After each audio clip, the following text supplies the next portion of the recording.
that we can help out with. Any questions that you have that we can answer, we'd love to field them. Um, I guess without any further ado, the Cavalier. So just like a quick overview of the Cavalier before we started on the abilities. And Logan, feel free to add anywhere. I'm probably going to miss some things. If I can remember, because I know this is the big one we went Yeah, into depth into. yeah. I'm sorry for those of you who are on the team and heard this before. Um, Oh yeah, thanks for tossing us that follow, Steam Powered Bear. no, no, no, no. Please don't stop asking so much stuff. We Yeah, encourage the enjoy questions. it. Yeah, honestly, we really appreciate it. Hope Yeah, we they do like like the the attention. attention. Makes us Okay. feel special. Yeah, we appreciate that too. So the Cavaliers are oh god, Logan's gonna throw up in his mouth, I think. He's heard this so Probably. much. The Cavaliers are Luke Skywalker class. When you go and you watch Star Wars for the first time, the reason that Star Wars works so well is that you don't start out as Greedo, you don't start out as Chewbacca, you don't start out as anyone else in the whole story. You accompany Luke, the person who is most like you, into this world where everything else is so different. And in doing so, you as a member of the audience can place yourself into that world. And many, many novels, films use this approach when they're they're putting you into some sort of fantasy setting. That's why Bilbo Baggins, he's so human-like. Why hobbits are so human-like, so close to the average, everyday British tea drinking house body person archetype trope guy. Um, it's to give your viewer, your player, a point of reference, and that's what this class is designed to do. And since we're trying to give the player a point of reference, and since this game is heavily influenced by JRPGs, so much so that I would almost classify it as one, um, and probably many people will classify it as one. Uh, what we've chosen to do as a point of entry um, for this class is make it a monster collector class, kind of, to kind of play on the links to early childhood indoctrination into the RPG genre, or at least for me when I was growing up, Pokemon was in my hands all the time. So um, the monster collection aspect seems to work really well with younger kids. Um, so we think that younger players will be playing this class frequently, and as such, we also designed it to be the most clear about what your objective was, which is just to attack things and kill them, more or less. Um, and so the first ability in the whole kit, and the way that leveling up works, is that you level up and you gain a skill point, and you can spend it. Um, And while I can get into the intricacies of that later, basically when you get to level 10, you should have ranks 1 through 10 of your abilities for a given class. The very first ability for the Cavalier is Outride, which costs 5 mana and melee start with 30 and gain back 3 per turn. So it's something you can use very frequently, which lets you attack an enemy that's in your range. So generally you'll be on the front line when you use this, and then you can gain a mobility charge. So mobility charges are charge is a term that we use to differentiate something from a stack. A stack, by the very nature of its name, we're not trying to confuse anyone, is something in effect rather that stacks that you can have multiple of, whereas a charge is something that you can only have one of. And so a mobility charge, what it allows you to do is at active speed. Oh, there's always so much to explain every time you Uh, active speed is like instant speed in Magic the Gathering, if you're familiar with that game. Um, do you praise it? I praise the sun for sure. Uh, active speed is like instant speed in Magic the Gathering. Basic is like sorcery speed. and you get one of each during a combat cycle, which is everyone's turns before your turn. Again, basically the sequence of everyone taking their turns is a combat cycle.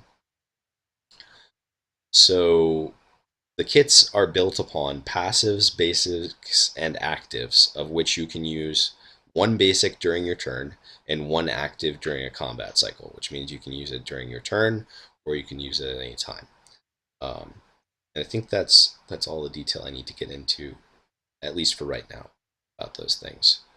So a mobility charge is an active speed charge that you can use as a free active, which means it doesn't take up your active use for the combat cycle, to move you to another row, an adjacent row. So if you're on the front row, you can activate this to move you to the middle row. The cool thing about mobility charges, and the thing that'll make Cavaliers an easier class to play, I think, is that you can use it in response to someone attacking you with something. Uh, Now, I'd have to get into the interactions with speed to go over whether you can dodge what's coming in at you or not. But basically, if you have higher speed than the enemy does, you'll be able to dodge out of the way before their attack or their ability would even go off to hit you. Um, Whereas if they have higher speed than you do, they'll hit you and then you'll move back. So it's something that you have to keep in mind. Uh, but for a player who wants to be on the front row and deal damage and doesn't want to die, the mobility charge is very useful. Um, let's see. Severender is the. Oh, did you have anything you want to add to that, Logan? No. Okay. It may sound like I'm not, seem like I'm not really paying attention, but you're pretty much covering it. Okay. Yeah. No. No. I didn't. I don't think that. um, Severender is the rank 2. It's an active, so that means that now you have the full complement of things that you can do um, during a combat cycle. Before, you could only use your basic, and attacking is a basic speed action. I guess the other thing I wanted to say is that moving is generally a basic speed action. So it takes up your ability to attack for a turn if you want to move to another row, which mobility charges circumvent, which is good. Um, but basically, the reason why Outride makes you attack an enemy that's in your range is because if you're using this ability, uh, and it didn't say that, you wouldn't be able to attack during your turn, because attacking is a basic action. Uh, Whereas Severender is an active speed action, so you could attack in a turn and then use this if you wanted to. In fact, you can use this during your opponent's turns if you want to. So it says move to the front row, which means if you've been moving around with your mobility charges, that you can go all the way from the back row to the front row if you want to. For each row moved in this way, gain +1 range and an additional attack until the end of turn. You may not attack the same row more than once with this ability. Damage dealt by this ability is halved if all targets receive damage. Um, so the last part is just a balancing factor. It might not even be included in the final game. It'll depend. It's something that we're considering adding in, basically. But basically, what this lets you do is if you're moving from the back row, it lets you hit their front row, their middle row, and their back row with attacks. And you can't hit the same row more than once, but you can hit a target on each of those rows. Uh, so it should let the Cavalier be a more variable threat than he'd ordinarily be able to be at melee range.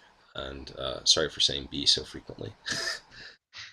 uh, Animus is the ability I think that gets you to that sort of Pokemon kind of play style where you are taking care of animals and training them up, or mounts in this case, training them up and using their effects to your advantage. Now,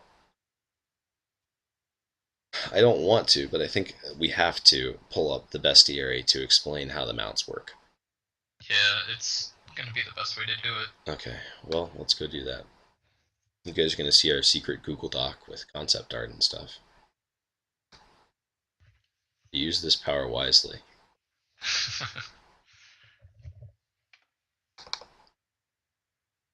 All right, so here's our bestiary. You have three mounts basically, and when we were going through and designing, we were it would have been easier to make it so that each mount had one ability and was difficult. It would have been much less complexity overall to do it that way. But what we decided to do was have each mount be its own fully featured side of the kit, more or less. To have each of the mounts interact in different ways that were interesting to the player. And what we decided to play on instead of playing on elements like fire, ice, or lightning, or something like that, is we decided to play on the tropes of the genre. So um, we played on the, I guess, DPS knight sensibility with Ralikara. We were looking at the tank as an archetype with Bolfus, and we were looking at mages with Garsail. And so, what we're allowing a Cavalier player to do is play as a DPS who's a frontline fighter, but not miss out on uh, any of the sort of side archetypes that a player might want to experience in a playthrough. We're essentially letting you eat all of your cake.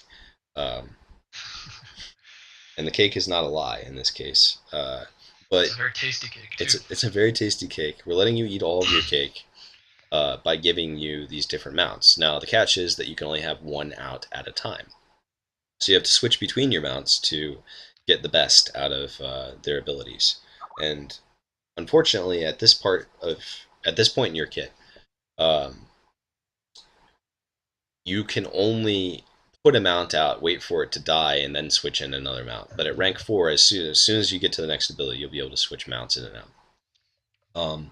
Now, each mount starts with two abilities, but as you can probably see on the right side of the bestiary, at level 7, your mounts will all upgrade to the next level, which of course is another homage to Pokemon or any game in which your creatures that you're collecting evolve. Um, Not to be confused with the awesome recent game from the same studio that made Left 4 Dead. Product placement. Yes. Um, so as for what the abilities actually do, Ralikara is the speed-based DPS mount. Um, Her ability Marrowbound is inactive. It costs her 10 mana, and she attacks target enemy in range and then adds damage before. And what before means is that damage is calculated. The amount of damage that you do is tied to your attack modifier. So when you're trying to deal damage to someone, you compare your attack modifier to their endurance modifier on top of your base damages. And then if your damage goes through, surpasses their endurance, then it deals damage. What this is allowing you to do is add damage before it's calculated through, rather than afterward. So this gives you a better chance of dealing damage. Um, and generally, you don't see that. We don't put a whole lot of befores for damage. And in fact, we're moving away from that sensibility in general. So it might be time after we go through the next race to come back and look at the mounts and see if we've learned anything that we can sort of update them with. Um, the Corsair bit on Marrowbound is something that's added once you hit rank 7. So the player won't see that until they get to rank 7. Then it'll reveal that second part of the ability. Um, but just for the sake of speaking about it now, I think it's important to mention it. Um, I don't want to get too terribly into the stack. If you've played Magic the Gathering at any length or for any length of time, uh, you're familiar with the stack, and it's basically the order in which effects resolve.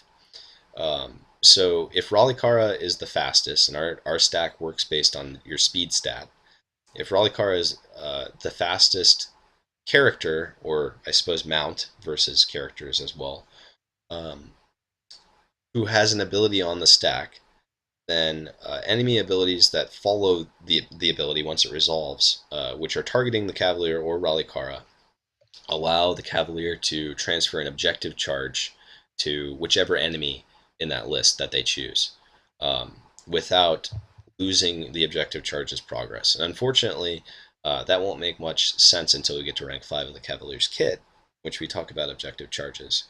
Um, but it's a pretty good way of managing objective charges without losing out too much. It kind of lets you cheat in a way, which